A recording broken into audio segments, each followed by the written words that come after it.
Hello दोस्तों, rankers view में आप लोगों का स्वागत है। अभी हमारे साथ हैं दिलीप भाई, जो आप जान ही रहे हैं कि बीपीएससी का जो प्रकरण है और जिस तरह से जो है विज्ञापन में छेड़छाड़ का प्रयास किया गया था, और एक लोगों का एक वर्ग का मानना भी है कि इसके द्वारा अगर एग्ज़ाम इस प्रक्रिया के तहत लिया जाता, डबल शिफ्ट एग्ज़ाम, तो निश्चित रूप से ये मामला कोर्ट में जाता और लंबे समय तक प्रक्रिया प्रभावित हो सकती थी।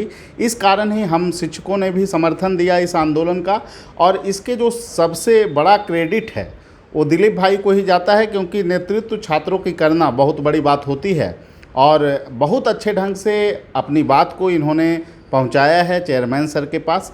क्या क्या बात रखे हैं आप? देखिए, सबसे पहले तो हम लोगों ने यही बात रखा कि विज्ञापन में मान लीजिए ऐसा रहता है कि हर कैटेगरी का एक समान कट ऑफ रहेगा। किसी विज्ञापन में रहता है कि एक पाली में एग्ज़ाम ली जाएगी। अब इसके विज्ञापन में क्या है तो देखने वाली बात है, एक समान हर कैटेगरी का कट ऑफ रहेगा, ऐसा लिखा हुआ है इस विज्ञापन में। बहुत सारे एग्ज़ाम में विज्ञापन में बीपीएससी में भी पहले रहता था कि एक पाली में 2 घंटे की परीक्षा होगी। तो इस विज्ञापन में शायद ये नहीं लिखा हुआ है कि एक पाली में होगी, लेकिन ये ज़रूर लिखा है कि हर कैटेगरी का एक समान कट ऑफ होगा। तो इसलिए कानूनी प्रक्रिया में चल जाता है। और दूसरी बात कि एक बार पीटी परीक्षा आप ले चुके हैं तो जिस पैटर्न पे परीक्षा लिए उसी पैटर्न पे आप पुनर्परीक्षा लेनी होगी, क्योंकि इससे संबंधित सुप्रीम कोर्ट का और किसी हाई कोर्ट का भी डिसीजन है। तो इस चीज़ का जिक्र हम लोगों ने किया। इसी पे उन्होंने कहा कि हम लीगल एडवाइस लेंगे, कानूनी सलाह लेंगे एडवोकेट से। अब जिससे वो ले, महाधिवक्ता से ले या फिर और एडवोकेट से ले, तो वो सलाह लेंगे। इसलिए उन्होंने कहा कि हमें समय चाहिए 3-4 दिन, तो इसलिए समय लिया और 31 को हम लोग को बुलाया गया। तो निश्चित रूप से कानूनी अगर अड़चन भी देखा जाए तो कानूनी प्रक्रिया में भी हम लोग जीत रहे हैं, क्योंकि एक समान कट ऑफ हर कैटेगरी का होना चाहिए। इनका क्या कहना था कि 2 शिफ्ट में एग्ज़ाम लेंगे और दोनों का कट ऑफ अलग अलग होगा। तो फिर दोनों का कट ऑफ अलग अलग कैसे आप कर सकते हैं जब लिखा हुआ है विज्ञापन में। और दूसरी बात, परसेंटाइल पे बात थी, तो उन्होंने कहा परसेंटाइल अब हम हटा देंगे, आप लोग विरोध कर रहे हैं तो परसेंटाइल हटा देंगे। लेकिन ये सिर्फ उन्होंने कहा, कहीं मीडिया में नहीं कहा। हो सकता है बाद में वो पलट जाए, ये भी हो सकता है। जब तक वो मीडिया में आके बोल ना दे या नोटिस ना जारी कर दे, तब तक हम लोग बात कैसे मान लें। और इसके अलावा बात थी कि 2 शिफ्ट में हम लोग कहे कि नहीं लीजिए, 1 शिफ्ट में लीजिए। तो इस पर उनका जवाब था कि हम अगर 1 शिफ्ट में लेंगे तो गड़बड़ी हो सकती है पिछले बार की तरह। तो हम कहे भाई 32,000 का भी आप लिए डबल AO का, तो उसमें भी गड़बड़ी हो गई। जैसे आरा के एक सेंटर पे हुआ था 67वीं बीपीएससी में, वैसे ही गया के सेंटर पे आपको डबल AO के एग्ज़ाम में हो गया। तो संख्या से कोई फर्क नहीं पड़ता है। अगर आप 10 लाख का भी एग्ज़ाम ले लीजिए तो एक दिन में ले सकते हैं, अगर आपकी ईमानदारी होगी, आप अगर दृढ़ इच्छा शक्ति रखिएगा, सही से काम कीजिएगा तो। और अगर आप बेईमान होइएगा, भ्रष्ट होइएगा और दृढ़ इच्छा शक्ति नहीं होगी तो 10 लोग का भी एग्ज़ाम लीजिएगा तो गड़बड़ी हो जाएगी। आप सीएम हाउस में भी एग्ज़ाम लीजिएगा तो सेटिंग हो सकता है, गड़बड़ी हो सकता है, अगर आप ईमानदार नहीं रहिएगा, दृढ़ इच्छा शक्ति वाले नहीं होइएगा तो। और अगर ईमानदार हैं आप तो गांव के भी किसी स्कूल में आप सेंटर दे दीजिएगा और ईमानदारी से कंडक्ट कराइएगा तो वहाँ गड़बड़ी नहीं होगी। तो इस पर उनका कुछ जवाब वैसा था नहीं, ढुलमुल जवाब था। इसके बाद हम लोग, वो खुद बोल रहे हैं कि अगर हम 1 शिफ्ट में लेंगे एग्ज़ाम तो 2 महीना लग सकता है हमको। तो हमने कहा ठीक है ले लीजिए 2 महीना में। फिर बोले नहीं 3 महीना, 4 महीना लग सकता है, 5 महीना भी लग सकता है। मैंने ब्लैकमेल करने वाली बात होगी कि हम लोग कह दे कि नहीं इतना लेट होगा तो आप जैसे वैसे ले लीजिए। उसके बाद फिर वो बोल रहे हैं कि अगर 1 शिफ्ट में ही लेना होगा तो हम 20 या 22 में से किसी एक डेट को हर हाल में ले लेंगे। तो हम कहे ले लीजिए सर, 1 डेट में लेना है तो ले लीजिए, लेकिन ये ख्याल रखिए कि यूपीएससी मेंस की भी परीक्षा है, आप लेना है तो ले लीजिए 1 डेट में, सितंबर में ही ले लीजिए। तो ये कोई एक जवाब नहीं दे रहे। एक तरफ कह रहे हैं कि हम 20 या 22 को भी 1 डेट में ले सकते हैं, और फिर कह रहे हैं कि 4 महीना भी लग सकता है। तो ये कोई एक जवाब नहीं, यानी कि वो एक तरह से समझिए तो हम लोगों को ब्लैकमेल कर रहे थे ताकि हम लोग उनको ये बोल दे कि आप जैसा चाहें वैसा कर दीजिए, लेकिन हम लोग उनके जाल में नहीं फंसे। और परीक्षार्थियों को भी उनके जाल में नहीं फंसना है, वो लोग सिर्फ हम लोग को फंसाना चाह रहे थे। और लास्ट में यही निष्कर्ष निकला कि उन्होंने कहा कि वो कानूनी सलाह लेंगे, और हमने भी कहा कि आपने जो ऑप्शन दिया है, जो बात आपने कहा, हम छात्रों के बीच रखेंगे, हम उनसे राय लेंगे, हम अपने मन से कुछ नहीं करेंगे। तो ये बात उनको बहुत अच्छी लगी। उन्होंने कहा ये आपकी बात जो है बहुत अच्छी हमें लगी, जो आप बोल रहे हैं कि हम छात्रों से राय लेकर ही कुछ कहेंगे, तो ये बहुत अच्छी बात है। आप छात्रों का प्रतिनिधित्व करते हैं तो कम से कम आप छात्रों का ख्याल रख रहे हैं, तो ये बहुत अच्छी बात है। और इसी पे वो 5 मिनट बोले, तो जो कि बहुत सारी बात हम बोलना उचित नहीं समझते हैं। तो इसके बाद उन्होंने कहा कि आप छात्रों से राय ले लीजिए और हम कानूनी सलाह ले लेते हैं, फिर 31 को आप आइए और अपनी बातों को रखिए। हालांकि उन्होंने कहा कि आप अकेले आ जाइए, लेकिन हम अकेले नहीं जाएंगे, हम लोग फिर उसी तरह जाएंगे। और आपके चैनल के माध्यम से हम ये अपील कर रहे हैं समस्त बीपीएससी अभ्यर्थियों से कि आप लोग भी 31 अगस्त को सुबह 11 साढ़े 11 बजे तक बीपीएससी ऑफिस आइए और फिर हम लोग 4-5 लोग अंदर जाएंगे, बात करेंगे और अपनी बातों को रखेंगे। और अभी तक जो हमने नंबर जारी किया था और व्हाट्सएप पे जो मैसेज आ रहा है, यूट्यूब पे जो कमेंट आ रहा है, फेसबुक पे कमेंट आ रहा है, उसमें सभी लोग मैं 99.999% लोग यही कह रहे हैं कि एक शिफ्ट में एग्ज़ाम हो, परसेंटाइल लागू नहीं हो। सबका यही करना है। बस 5 लोग से 6 लोग हैं जो ये कह रहे हैं कि एग्ज़ाम जो है जल्दी हो जाए और दो सीटिंग में भी हो तो कोई दिक्कत नहीं है, परसेंटाइल भी लागू हो तो कोई दिक्कत नहीं हो। तो मुझे लगता है कि या तो ये लोग डिप्रेशन में हैं बहुत, या फिर ये लोग सेटिंग वाले हैं, इन लोग का पैसा फंसा हुआ है जो, या फिर सेटर लोग इन लोगों से फ़ोन स्टूडेंट बन के करवा रहे हैं, या हो सकता है ये लोग सेटर ही हो या पैसा फंसा हो, यही बात होगा। क्योंकि जिन लोगों का पैसा फंसा है, पेपर लीक हुआ तो एग्ज़ाम कैंसिल हो गया तो पैसा तो वापस मिला नहीं होगा, तो फिर दोबारा इनको सेटिंग करवानी है। तो और इन्हीं के लिए ये चीज़ करवाया जा रहा होगा। तो ये लोग चाह रहे होंगे कि जितनी जल्द एग्ज़ाम हो जाए। उनको क्या दिक्कत, उनको तो है कि कल एग्ज़ाम हो जाए, उनको तो है कि बिना एग्ज़ाम लिए रिजल्ट दे दें, क्योंकि उनको तो सेटिंग कराना है और उनका तो पहले से फिक्स है कि रिजल्ट होना है।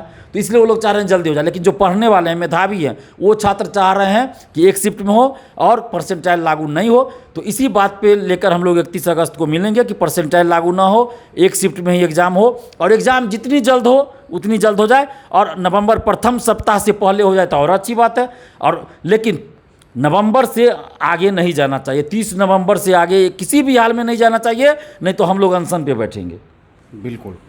और पूरी प्रक्रिया को कराना आयोग की जिम्मेदारी है, वह उससे पीछे नहीं हट सकती। बिल्कुल। और 6 महीना में प्रक्रिया जो है पीटी का लिया जाएगा, ये तो बिल्कुल बेबुनियाद तर्क है। और दिलीप जी की पहले भी मांग रही है, इसलिए बहुत छात्र कुछ दिग्भ्रमित हुए हैं। फ़ोन जो कॉल आया है तो उसमें मैं स्पष्ट रूप से बता दूं कि 9 महीना में पूरी प्रक्रिया परीक्षा की पूरी की जाए पूर्व निर्धारित कैलेंडर पे। ये मांग हम लोगों की पहले से ही रही है, ये नहीं है कि आज का मांग है। तो जो लोग दिग्भ्रमित कर रहे हैं आप लोग को, बिल्कुल उनके बहकावे में नहीं आइए। एक बात बिल्कुल स्पष्ट है कि जो भी चीज़ें हैं वो आयोग की साइट पे क्यों नहीं आता है दिलीप जी। अगर 20-22 की भी बात थी तो ये मीडिया के माध्यम से क्या बातें जाएंगी। हर एक आयोग में, हर एक पीसीएस में आप देख लीजिएगा कि आयोग के वेबसाइट पे आता है। दूसरा जो हमारा बड़ा आरोप है चेयरमैन सर पे कि आप परसेंटाइल रूल अगर लागू भी करने वाले थे, मान भी लेते हैं एक संदर्भ में, तो आपने पहले न्यायिक परामर्श क्यों नहीं लिया, पहले सलाह क्यों नहीं लिया? और छात्रों के भविष्य से आप खेलने का क्यों प्रयास किए कि 2 साल 3 साल कोर्ट में ये मामला लपेटा जाए? देखिए, इसमें मैंने पहले भी कहा था, कई चैनलों पे ये बात कही थी कि अभी के जो अध्यक्ष हैं वो ठीक ठाक हैं, जैसा कि हमें पता चला है, छवि इनका ठीक ठाक है और ये काम अच्छा कर सकते हैं, सुधार कर सकते हैं। और हमने इनसे आग्रह किया था कि आप अपने बुद्धि विवेक से काम कीजिए। परीक्षा नियंत्रक अमरिंदर कुमार और पूर्व जो चेयरमैन हैं आर.के. महाजन या और भी जो अधिकारी, उन लोगों से कोई सलाह या उनके कहने पे काम मत कीजिएगा, नहीं तो ये लोग फिर आपको भी बदनाम कर देंगे और आपको भी अपने माने चपेटे में ले लेंगे और घसीट देंगे आपको भ्रष्टाचार में।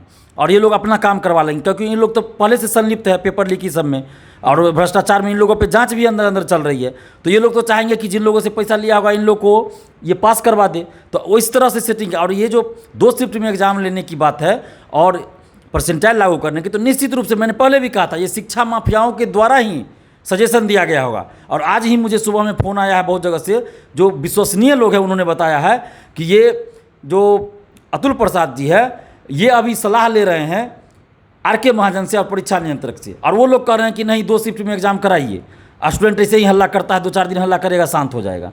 तो परीक्षार्थियों को भी ये सोचना चाहिए कि आपकी संख्या 6 लाख है, 6 लाख है, हर जगह चल रहा है 6 लाख 6 लाख, लेकिन जब आंदोलन करते तो कितने लोग आप लोग आते हैं?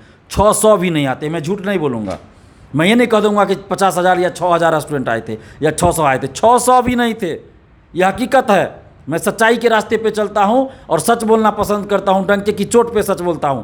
400 से 500 स्टूडेंट ही होंगे, मैंने गिना नहीं है, लेकिन 400 से 500 ही होंगे। आंदोलन में तो हम भी बाद में गए थे और जहां तक मैंने आका लगभग 300-350 लोगों की संख्या थी। और ये बहुत दुखद स्थिति है कि आप लोग समर्थन नहीं करते हैं। लेकिन एक बहुत बड़ा मुद्दा ये भी आया है सामने कि मैंने एक पोस्ट लिखा था कि पूरी प्रक्रिया 9 महीना में पूरा हो और 56वीं 59वीं बीपीएससी टॉपर संजीव कुमार सज्जन जी ने इस मुद्दे का समर्थन किया और उन्होंने ये भी लिखा कि डबल शिफ्ट एग्ज़ाम जो है बिल्कुल गलत है और सारा नवाचार बिहार में ही क्यों हो और बिहार के छात्रों को ही दंश क्यों झेलना पड़े, जब ई ऑक्शन पहले से ही विवादित चल रहा है तो ऐसा व्यवस्था यहाँ क्यों हो। दिलीप जी, अन्य जो मांगे रही है पहले हम लोगों की, उस मांग पर भी एक बार पूरा प्रकाश डाल दें, क्योंकि छात्रों में सस्पिशन की स्थिति बनी है कि हम लोग जो है गलत दिशा में आंदोलन को ले जाएंगे, एग्ज़ाम जल्दी नहीं करवाना चाहते हैं। तो पूरी मांग को आप लोग एक बार जो है पढ़ दीजिए कि हम लोगों की पहले से मांग क्या रही है, एक बार बता दीजिए। देखिए, हम लोग शुरू से ही ये डिमांड कर रहे हैं, चाहे वो ऐसा नहीं कि बीपीएससी की बात कर रहे हैं, हर एग्जाम के लिए हम लोग मांग करते हैं कि 1 से 1.5 साल के अंदर बहाली पूरा हो जाए, विज्ञापन आने के बाद। बीपीएससी में तो 9 महीना का मांग हम लोग कर रहे हैं। हाँ, लेकिन बीपीएससी में हम लोग 9 महीने की मांग कर रहे हैं, क्योंकि यूपीएससी का देखिए हर साल एग्जाम आता है और हर साल वो पूरा हो जाता है, 1 साल के अंदर पूरा हो जाता है। तो बीपीएससी में जो पहले के अध्यक्ष थे शिशिर कुमार सिन्हा जी, उन्होंने कहा भी था कि पीटी एग्जाम के 10 महीना के अंदर फाइनल रिजल्ट दे देंगे, लेकिन अभी तक वो पालन उसका नहीं कर पाए। वो तो चले गए, उसके बाद दूसरा भी अध्यक्ष आए, वो भी चले गए, अब फिर नए अध्यक्ष आए हैं। तो इनकी जिम्मेवारी है कि 9 महीने के अंदर बहाली पूरा करवाए और अभी जो पीटी परीक्षा होगी उसके 2.5 महीना के अंदर रिजल्ट जारी करवा दे। 2.5 महीना बहुत होता है, कोई बड़ी बात, 2 महीना के अंदर भी रिजल्ट जारी करवा सकते हैं। बिहार दरोगा में आप देखिए, बिहार दरोगा में 20-22 दिन में पीटी का रिजल्ट 20-22 दिन में बिहार दरोगा में दिया गया है। तो आप 1 महीना ले लीजिए भाई, आप महीना बहुत है। आंसर की मान लीजिए जारी करते हैं, आपत्ति मंगाते हैं तो थोड़ा समय लगता है, तो ठीक है 1.5 महीना हुआ, 1.5 महीना में पीटी का रिजल्ट जारी कर दीजिए। उसके बाद आप तुरंत आप 2 महीना 2.5 महीना के अंदर ले लीजिए मेंस की परीक्षा, मेंस की परीक्षा ले लीजिए। फिर मेंस की परीक्षा आप 3 महीना बहुत होता है, मेंस की परीक्षा आप ले लिए, उसके बाद 3 महीना के अंदर आप रिजल्ट जारी करें। 3 महीना बहुत हुआ, मेंस की कॉपी जांच करना है, 3 महीना में आप दे दीजिए उसका रिजल्ट, कौन सी बड़ी बात है। और उसका रिजल्ट जब आता है तो उसके 1.5 महीना के अंदर, 1.5 महीना बहुत हुआ, मैं 1.5 महीना बहुत बोल दिया मैंने, 1 महीना भी हो जाए या 20 दिन, 15 से 20 दिन इंटरव्यू शुरू कर दीजिए। ये प्रक्रिया होनी चाहिए, क्योंकि इसमें तो किसी को ये नहीं ना करना है मेंस के बाद इंटरव्यू होना ही है। तो ये तो सबको पता है कि मेंस का रिजल्ट आएगा, इंटरव्यू होगा, तो आप चाहिए मेंस का रिजल्ट दीजिए या 15 दिन के बाद इंटरव्यू शुरू कर दीजिए। सब लोग पहले से तैयार, लेकिन आप कैलेंडर जारी कर दीजिए, उसमें सब चीज़ का जिक्र कर दीजिए, ताकि परीक्षार्थी पहले से भी अपना तैयारी करेंगे। अब ये नहीं कि आप पीटी ले लिए और रिजल्ट नहीं दे रहे हैं, रिजल्ट अचानक दिया 10 दिन बाद मेंस ले लीजिए, तो ऐसा तो नहीं होता है। पहले से आप कैलेंडर जारी कर दीजिए और एक समय पे आप सब कुछ पूरा कीजिए। इस तरह 9 महीना के अंदर सारी प्रक्रिया पूरी हो जाएगी और 68वीं का भी वैकेंसी आप दिसंबर तक निकाल दीजिए, दिसंबर लास्ट तक या फिर जनवरी प्रथम सप्ताह तक। दिसंबर बहुत हुआ, दिसंबर में आप मैंने इसका पीटी लीजिए और 1 महीना के बाद आप निकाल दीजिए। इसका पीटी लेने के 1 महीने बाद 68वीं का निकाल दीजिए। जो नए लोग भी वो फॉर्म भरेंगे या पुराने लोग भी भरेंगे अपना, उसकी भी तैयारी करेंगे, क्योंकि 68वीं का विज्ञापन जुलाई में ही आना चाहिए था, लेकिन इसका पीटी परीक्षा नहीं हुआ, इसलिए लटक गया। और एज भी बहुत लोग का समाप्त हो रहा है, तो इस सब चीज़ का भी दे सकते हैं, नवंबर में भी दे सकते हैं आप। तो ये तो सरकार के काम है कि भाई रिक्तियाँ भेजना आयोग के पास, तो ये सब तो सरकार की तरफ से होना चाहिए। तो हम ये उम्मीद करते हैं और मांग भी कर रहे हैं कि जल्द 68वीं का भी आप विज्ञापन दिसंबर तक निकाल दीजिए, दिसंबर में निकाल दीजिए, ताकि नए लोग भी भरे और जो पुराने लोग हैं वो भी भरे, एज का भी उस पर प्रमोशन है। ई विकल्प के लिए तो हम लोग हस्ताक्षर अभियान भी चला रहे थे 2 मार्च से ही, कि ई विकल्प में 2 विकल्प है, इनमें से कोई नहीं और इनमें से 1 से अधिक, जो कि दोनों एक दूसरे का विरोधी है। या तो एक छठा ऑप्शन दे दीजिए आप, ई ऑप्शन को 2 भाग में बांट दीजिए, या ई ऑप्शन को हटा दीजिए आप। और अगर 2 पाली में एग्जाम ये करवाएंगे तो निश्चित रूप से मामला फंस जाएगा, कोर्ट में जाएगा और फिर ये परीक्षा ही कैंसिल हो जाएगा, फिर 6 महीना आपका एग्जाम लटक जाएगा। 6 महीना क्या, साल भर भी लटक सकता है। इसलिए हम लोग चाह रहे हैं, जो लोग कह रहे हैं कि एग्जाम में लेट करवा रहे हैं हम लोग, तो हम लोग लेट नहीं करवा रहे हैं, हम लोग बाद में लेट ना हो, आपका 1 साल एग्जाम लटक ना जाए। 2.5 साल फंसा है मामला, झारखंड में 2.5 साल फंसा है, बहुत सारा एग्जाम कैंसिल हो गया है, ज्वाइनिंग लेने के बाद कैंसिल कर दिया गया परीक्षा को। तो ये नौबत इसमें ना आई, इसलिए हम लोग चाह रहे हैं कि पीटी परीक्षा से पहले ही इसका निराकरण हो जाए, नहीं तो फिर पीटी परीक्षा हो जाएगा, रिजल्ट भी आ जाएगा, उसके बाद अगर कोर्ट चला जाएगा कोई, तो परीक्षा ही कैंसिल हो जाएगा, फिर आपका मामला 1 साल लटक जाएगा। तो उस समय आप क्या कीजिएगा, कोई आपके पास ऑप्शन ही नहीं रहेगा। इसलिए हम लोग चाहते हैं कि अभी भले 10 दिन 20 दिन लेट ही परीक्षा हो, लेकिन सही तरीके से हो, ताकि कोर्ट में कोई मामला ना जाए और किसी तरह से अड़चन ना आए, एग्जाम कैंसिल ना हो। तो एक और महत्वपूर्ण बात है दिलीप जी कि इंटरव्यू जब पूरा होता है तो उसके 1-1.5 महीना तक रिजल्ट नहीं निकाला जाता है, फाइनल रिजल्ट। तो इसमें संशोधन किया जाए और इंटरव्यू संपन्न होने के 10 दिन के भीतर ही फाइनल रिजल्ट जारी किया जाए, जैसा कि अन्य यूपी में देखा जाता है, अन्य यूपीएससी आयोगों में देखा जाता है। ये प्रक्रिया बहुत ज़रूरी है। देखिए, ये तो सीधा सीधा बात है कि धांधली सेटिंग का एक तरीका है कि इंटरव्यू के बाद रिजल्ट रोक के रखा जाता है 2-2 महीना, 3-3 महीना, 5-5 महीना, तो ये सीधा है कि पैसे का खेल चलता है। और आजकल 2-3 एग्जाम से बीपीएससी ने एक चाल चली है कि दिव्यांग कैटेगरी का हम मेडिकल चेकअप करवा रहे हैं, तो बाद में भी कराया जा सकता वो तो बाद में करवा सकते नहीं है। उसमें भी क्या किया जाता है, पहले आईजीआईएमएस भेजा जाता है, फिर वहाँ से पीएमसीएच, फिर पीएमसीएच से आईजीआईएमएस भेजा जाता है। ये मैं नहीं कर रहा हूँ, ये दिव्यांग परीक्षार्थियों ने मुझे बताया, ये पोल खोला है कि ये लोग जांच नहीं करते हैं, जांच के नाम पे सिर्फ टाइम पास करते हैं 2 महीना 1.5 महीना, ताकि ये दिखा सके मीडिया में और छात्रों के बीच कि ये दिव्यांग का हम मेडिकल परीक्षण करा रहे हैं, इसलिए जो है विलंब हो रहा है, इंटरव्यू के बाद रिजल्ट नहीं दे रहे। इससे पहले मेडिकल परीक्षण नहीं होता था क्या दिव्यांग का? इससे पहले भी होता था, लेकिन ये खेल 64वीं से शुरू हुआ है, ये 64वीं से ये खेल शुरू हुआ है। और इसी बीच पैसे का लेन देन होता है, जो पैसा नहीं पहुंचाया रहता है उसके चलते रिजल्ट में विलंब होता है। तो ऐसा नहीं होना चाहिए। इंटरव्यू के बाद 10 दिन 15 दिन बहुत होता है। अरे क्या करना है, मेंस में जो मार्क्स आया, इंटरव्यू में जो मार्क्स आया, उसको जोड़ के आपको मेरिट बनाना है। तो इसमें कौन सी बड़ी बात है? इसमें 50 लाख स्टूडेंट भी नहीं रहते हैं, 6000-7000 स्टूडेंट रहते होंगे, कितना रहते हैं? उतना भी नहीं रहते हैं, उतना भी कहाँ रहता है? 2000 लगभग 2000 लगा रहता है। तो पीटी का ही रिजल्ट 6000-7000 का भी 9000 देते हैं, और जब इंटरव्यू लेते हैं तो उसमें तो 3000-2000 स्टूडेंट ही रहता है। तो उसमें जो मेंस पास किया, इंटरव्यू दिया, तो मेंस में जो मार्क्स आया, इंटरव्यू में जो मार्क्स आया, उसी को तो जोड़ना है। तो 10 दिन तो काफ़ी होता है। इसमें अगर आप लोगों से नहीं होता है तो हम ही को जिम्मेवारी दे दीजिए, हम 10 दिन में करके दिखा देंगे। लेकिन पैसे का खेल चलता है, तो ये सब बंद होना चाहिए। और परीक्षार्थियों को भी अब एकजुट होना पड़ेगा। आप सिर्फ पीटी परीक्षा अपीयर होने के लिए परीक्षा नहीं देते हैं, ये चीज़ ध्यान रखिए। क्या आप परीक्षा जो है बीपीएससी का फॉर्म भरे 67वीं का, तो सिर्फ इसलिए भरे कि आप पीटी में अपीयर हो जाइए? इसलिए तो नहीं भरा, आपने नौकरी लेने के लिए फॉर्म भरा ना। तो जब तक बहाली की प्रक्रिया पीटी से लेकर इंटरव्यू और फाइनल रिजल्ट तक सही नहीं होगा, तो फिर आपका फॉर्म भरने से क्या फ़ायदा? आप पीटी एग्जाम दे दीजिएगा, पता चला आप दे दिए, अपीयर हो गए, धांधली हो गई, आप बाहर हो गए, 120 का टप चला गया, आप बाहर हो गए। या फिर कुछ लोग पास कर गए मेरिट से, मेंस में गए, पता चला आपका मार्क्स कम कर दिया गया मेंस में, तो क्या फ़ायदा? इंटरव्यू में आपको मार्क्स ही नहीं दिया, दूसरे से पैसा लेके नंबर दे दिया। तो पूरी व्यवस्था में सुधार होना चाहिए। तो इसके लिए भी प्रयास हम लोग कर रहे हैं। बस आप लोग साथ दीजिए, थोड़ा धैर्य रखिए और किसी के बहकावे में मत आइए। देखिए फेसबुक, यूट्यूब या टेलीग्राम ग्रुप कहिए, व्हाट्सएप ग्रुप, सब जगह हर जगह ऐसे शिक्षा माफिया जुड़ जाते हैं, घुस जाते हैं। वो लोग दिन भर यही करते हैं, और वो स्टूडेंट बन के हम लोगों के खिलाफ ही कमेंट करते हैं, आंदोलन के खिलाफ कमेंट करते हैं, और स्टूडेंट को गुमराह करते हैं, क्योंकि उन लोग का पैसा फंसा हुआ है। तो वो लोग तो कभी हमारा समर्थन नहीं करेंगे। जो शिक्षा माफिया है, जो पैसा लिए हुआ है या जो पैसा दिए हुआ है स्टूडेंट, तो वो हमारा समर्थन कैसे करेंगे? कभी नहीं करे। जो आरा के सेंटर में 3 रूम में अलग से एग्जाम दे रहा था स्टूडेंट, वो क्या कभी हमारा समर्थन करेगा? दिलीप कुमार का समर्थन कभी नहीं करेगा। हम तो जान भी दे देंगे स्टूडेंट के लिए, तो कहेगा कि नेता बनने के लिए जान दे दिया, तो वो तो कभी समर्थन नहीं करेगा, क्योंकि वो तो पैसा दिया है, उसको पैसा दे के नौकरी लेना है। तो इस चीज़ को समझिए। जो लोग भी उल्टा पुल्टा कमेंट कहीं करे तो समझ जाए कि वो शिक्षा माफिया है, दलाल है, सेटर है, या फिर स्टूडेंट है तो वो सेटिंग करवा रहा है। तो ऐसे लोगों को आप लोग मुंह तोड़ जवाब वहाँ दीजिए। बिल्कुल।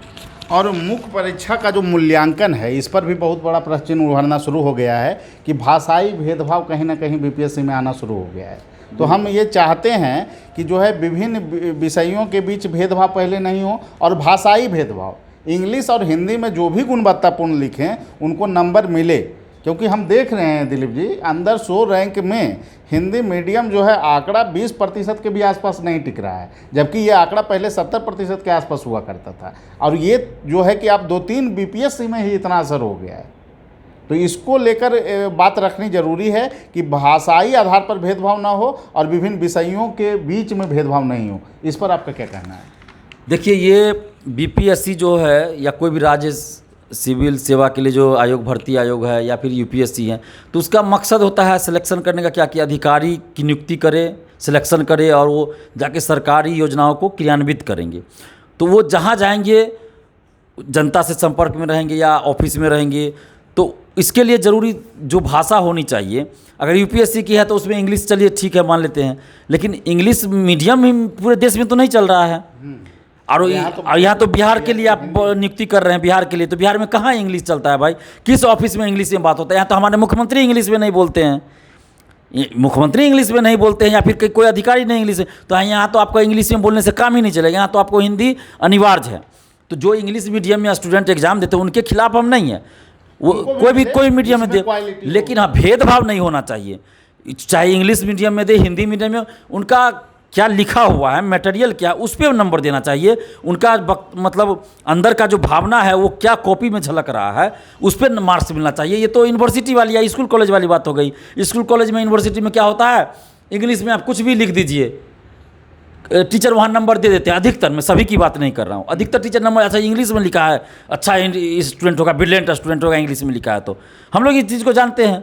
तो बहुत सारे स्टूडेंट करते हैं, इंग्लिश मीडियम में नहीं आता है, फिर भी वो कुछ कुछ इंग्लिश में लिख देते हैं, उनको अच्छा नंबर सही में आ जाता है। और हिंदी मीडियम में अगर वो बहुत अच्छा भी लिखते हैं तो उनको नंबर नहीं आता है। तो ये तो यूनिवर्सिटी का एग्जाम नहीं है। हालांकि यूनिवर्सिटी और स्कूल कॉलेज में भी ऐसा नहीं होना चाहिए, लेकिन बीपीएससी में अगर इस तरह की बात हो रही है तो ये बहुत गलत है। और विषयों के साथ भी भेदभाव नहीं होना चाहिए, न तो भाषा के आधार पे और न ही विषय के आधार पे। ऐसा हम लोग 48 से 52 से देख रहे हैं। 290 नंबर मिला है हम 48 से 52 से देख रहे हैं। 48 से 52 में एंथ्रोपोलॉजी जो रखा, अधिकतर लोग सेलेक्ट हो गए, मतलब उसमें बूम कर गया। उसके बाद एक बार ज्योग्राफी बूम कर गया, 2-3 बार हिंदी बूम कर रहा है। जो हिंदी रख रहा है कुछ नहीं आ रहा है, फिर भी वो पास कर गया।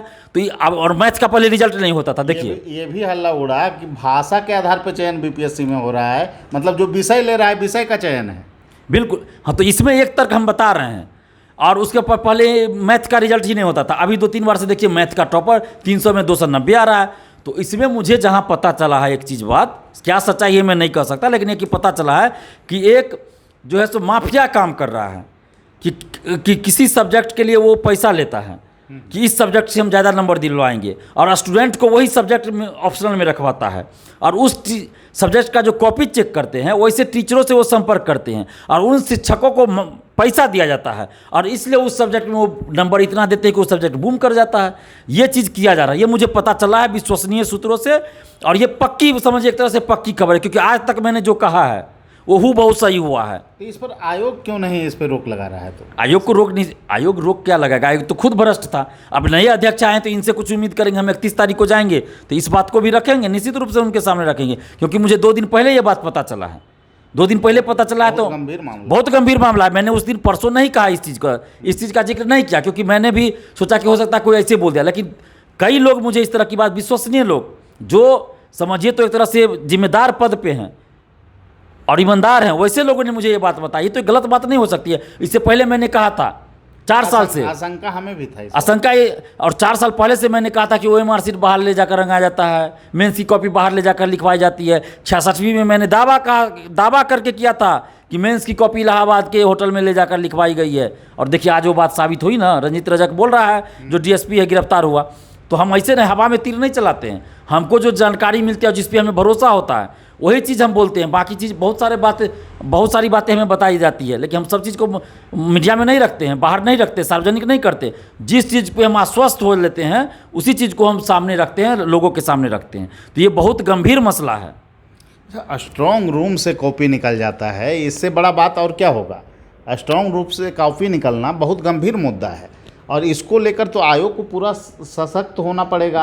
और निश्चित रूप से चेयरमैन सर से हम उम्मीद करते हैं कि ऐसी गड़बड़ियां कम से कम ना हो। बहुत सारा सुधार का भी बात किए हैं दिलीप जी। हम लोग स्वागत, सिर्फ नकारात्मक हम लोग ना लें, लेकिन बहुत सारा सुधार की बात किए हैं। हम सीधे चाहते हैं कि 9 महीना में प्रक्रिया पूरा हो, पूरी पारदर्शी ढंग से परीक्षा लिया जाए। विज्ञापन से कोई छेड़छाड़ इसलिए ना हो क्योंकि विज्ञापन के कारण जो है कोर्ट में मामला ना खींचा जाए, और सभी छात्रों का अच्छे ढंग से, जो योग्य छात्र हैं उनका चयन हो। दिलीप जी, आप पहले से भी जानते हैं, बिहार के सबसे लोकप्रिय छात्र युवा नेता हैं, और विभिन्न मंचों पर चाहे जिस भी मुद्दा हो उस पे जो है कि खड़ा उतरे हैं, हर एक समय छात्रों के साथ रहे हैं। तो आप छात्रों को भी चाहिए कि इनका सहयोग करें, इनको जो विश्वास दिलाते हैं ये उन पर आप उम्मीदों पे खड़े उतरें। और निश्चित रूप से दिलीप जी ने बिहार के प्रतियोगिता परीक्षा में भ्रष्टाचार को ख़त्म करने की दिशा में जो मुहिम चलाया है वो काफ़ी हद तक सफल भी रहा है, और निश्चित रूप से जो कारनामे हो रहे हैं बिहार में उस पर अंकुश लगाया जाएगा, तभी बिहार के प्रतिभा युक्त छात्रों का चयन संभव हो सकेगा। इसलिए हम आपसे अपील करते हैं कि किसी के भी बहकावे में ना आए। और जो हमारी पूरी मांग है, दिलीप जी ने जो बताया, सारा जो आज का विश्लेषण है, वो हम लोग का मांग आज का नहीं है। ये मांग 1 साल पहले से हम लोगों का है कि वार्षिक कैलेंडर के अनुसार परीक्षा हो, 9 महीना में पूरा प्रक्रिया हो, और बीपीएससी जो नियमित हुआ है दिलीप जी आए 2018 से। हाँ, तो उसके पहले हम लोगों ने कितना लेटर आंदोलन लिखा, किया है। क्या आंदोलन हुआ, और भी लाठियां तक खाई है। अन्य लोग भी शामिल थे। हम सबको महत्व देते हैं। बहुत सारे टीचरों, आज बात चल रहा है कि कुछ टीचर कमलकांत सर गए थे, सत्यार्थ अभिषेक सर गए थे, ठीक है, वो जाना अलग चीज़ है, लेकिन हम उन सभी शिक्षकों का सम्मान करते हैं जो हमारे इस आंदोलन में पार्टिसिपेट किए, चाहे वो वीडियो बना के किए हों, चाहे किसी भी माध्यम से किए हों। लेकिन एक बात और हम कहेंगे कि जो लोग इस पे सपोर्ट नहीं किए हैं उनको खुद सोचना चाहिए कि आप इन युवाओं के भविष्य के साथ क्यों खिलवाड़ करते हैं। जब इनका आंदोलन होता है, जब अपने सपने को पूरा करने के लिए ये जो है कि नेतृत्व में, दिलीप जी के नेतृत्व में खड़ा उतरते हैं, तो आपको यह चाहिए कि इस मुद्दे पर आप समर्थन करें। आखिरी मंतव्य हम ले लेते हैं दिलीप जी से कि इस मुद्दे पर पूरी उनकी राय क्या है। और एक ही बात कहूँगा कि दिलीप जी के संदर्भ में जो भी अफवाह कहीं फैल रहा है, कुछ लोगों ने फैलाया है, हमें भी पता चला, मैसेज आया, तो बिल्कुल गलत है। हम दिलीप जी के साथ हमेशा थे, हमेशा रहेंगे, और मैं दावे के साथ कहता हूँ दिलीप जी के संदर्भ में कि ये निस्वार्थ भाव से आप लोग के आंदोलन में जुड़ते हैं। क्या ज़रूरत था भाई 8 मई का पेपर आउट प्रकरण पे सबसे पहले लाइव आके सीएम को भेजना या फिर जो है आयोग को मेल करना? क्या ज़रूरत था किसी को? और आप जब बोलते हैं कि परीक्षा में फॉर्म नहीं भरे, तो क्या ज़रूरत था? संजीव कुमार सज्जन फर्स्ट रैंकर है, क्या ज़रूरत है कमेंट करने का? मेरे पोस्ट पे क्यों कमेंट किए वो? सही बात। तो निश्चित रूप से जो लोग आपका सपोर्ट कर रहे हैं उन्हीं की आप आलोचना कर रहे हैं। आप पूरा, आपका भविष्य चौपट हो जाना था। 2 साल अगर चेयरमैन सर को ये भी नहीं पता था दिलीप जी कि कोर्ट में आखिर जाएगा मामला, तो क्या होगा? न्याय परामर्श भी नहीं लिए थे। कैसे डिसीजन ले लिए ये समझ? कितना बड़ा ये मैटर है, लाखों किस तरह से ये आयोग चलाएंगे, ये तो सोचने वाले। ये जिस चेयरमैन को ये नहीं पता है कि कानूनी प्रक्रिया इसमें क्या हो सकती है, और अब आए अचानक से कोई नियम थोप दिए, तो कैसे इस बीपीएससी को चलाएंगे? ये भी एक संदेह वाली बात हो जाती है ना। इतने बड़े जिम्मेदार पद पे बैठे हैं, संवैधानिक ये पद है, संवैधानिक आयोग है ये। साइट पे आने वाला बात है। और उसके बाद वेबसाइट पे इनको जारी करना चाहिए नोटिस। जो भी करना है आप वेबसाइट पे जारी करते। अभी तक ऑफिशियली कोई सूचना नहीं दी गई है कि कब एग्जाम होगा, क्या होगा, और हवा में तीर चला जाए तो ये गलत है। और आंदोलन में शिक्षकों की आने की बात है, तो हमने शिक्षकों से आने पे न तो रोक लगाई थी, न ही हम किसी को आने के लिए बोले थे।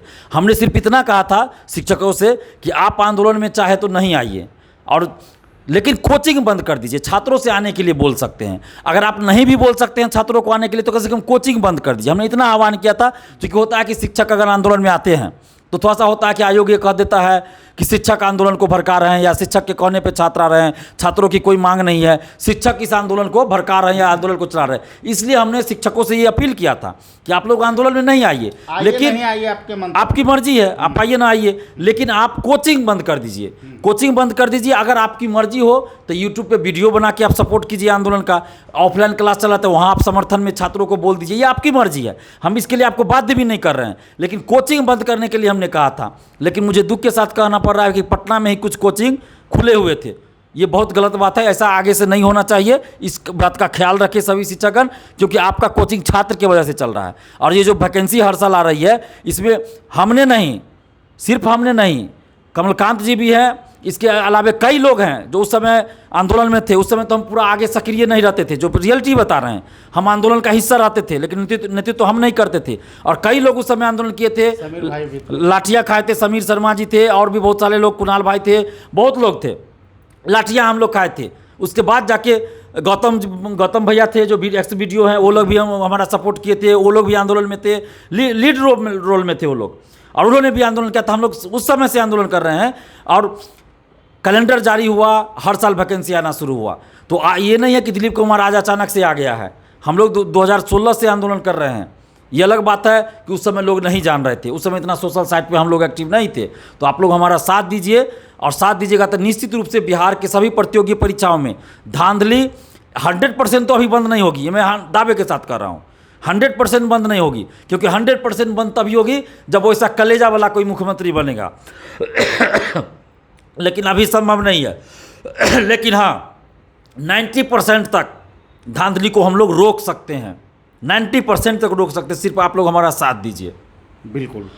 दिलीप जी ने जैसा कहा कि छात्रों का ये मुहिम था, और निश्चित रूप से हम गए थे, लेकिन हम इसलिए गए थे दिलीप जी क्योंकि मनोबल छात्रों का रहे, क्योंकि यहाँ बिहार में जो वातावरण है गलत दिशा में चला गया है। इलाहाबाद में लड़के उतरते हैं तो देखा जाता है कि 5,000 6,000 लड़के पूरे सड़क पे आ गए। लेकिन एक बार हम यह जाकर जताना चाह रहे थे कि आपके साथ छात्र भी खड़ा है तो आप नहीं खड़ा हो रहे हैं, तो ये कितनी बेशर्मी की बात। बिल्कुल सभी छात्रों को चाहिए कि जब आपका आंदोलन हो और आपका न्यायिक मांग हो, आप उस मांग से सहमत हों, तो आप वहाँ पे उपस्थित हुआ करें, क्योंकि एक व्यक्ति का ये आंदोलन नहीं होता है, ये पूरे छात्रों का आंदोलन होता है और परीक्षा में पारदर्शिता को लेकर ये आंदोलन होता है। ठीक है, फिर 31 तारीख को दिलीप जी का जो आग्रह है उसको आप लोग स्वीकार करते हुए 31 तारीख को आप लोग ज़रूर जाएं और वहाँ पे दिलीप जी मांग रखेंगे और फाइनली दिलीप जी ही संबोधन करेंगे कि क्या वो कहना चाह रहे हैं 31 तारीख के बारे में। देखिए 31 को हम लोग को बुलाया गया है और हम ये आग्रह करेंगे, अपील करेंगे आप लोगों से, करते हैं कि आप सभी लोग जो गलती 26 अगस्त को आप लोगों ने किया, नहीं आया जो लोग, ये गलती 31 को मत दोहराइएगा।